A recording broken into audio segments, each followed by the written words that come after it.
I have been working with students for a long time now, and you know, the students haven't changed much. They're still equally as smart as the first students that I ever met. I think they've become more sophisticated in their access to data analysis techniques and software, but the questions that they asked are equally profound, and they're really as I think well prepared.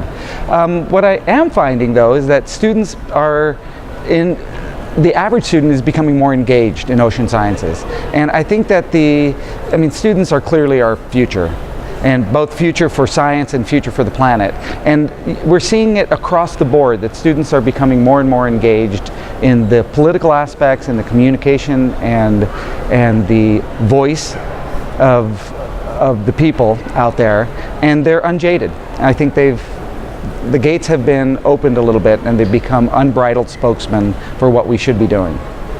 So I was a high school teacher. I did that for about 2 years in between my undergraduate and starting graduate school. And it was hard. I was young, but it was hard. And in 2009, I started working with teachers again. And I guess what I found out about teachers is that they are angels.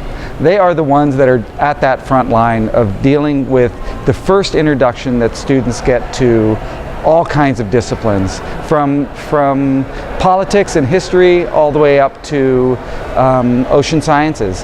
And the misinformation starts there. And it's important that the stories and the science is right at that level, because unlearning a wrong concept is really hard.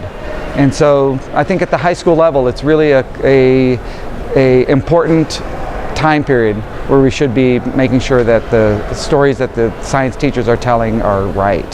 The other thing I learned though is that I don't communicate my message very well, and science teachers really are able to translate kind of the complex science of the little world that I work in into something that's a curriculum piece that's age appropriate for high school students.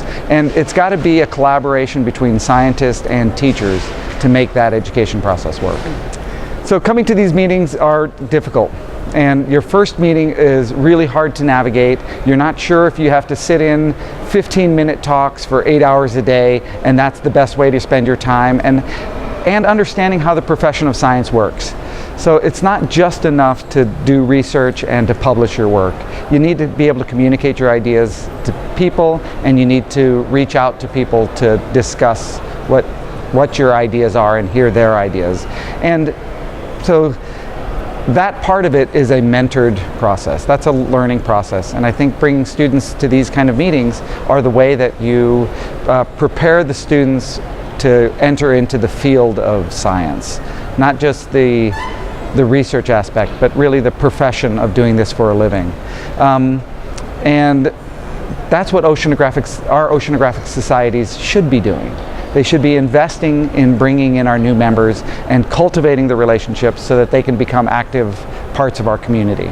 And the younger we do it, I think the late undergraduate students are really the right time to be doing it. They're ripe for it, and at the right numbers, they really augment the value of this meeting for everybody.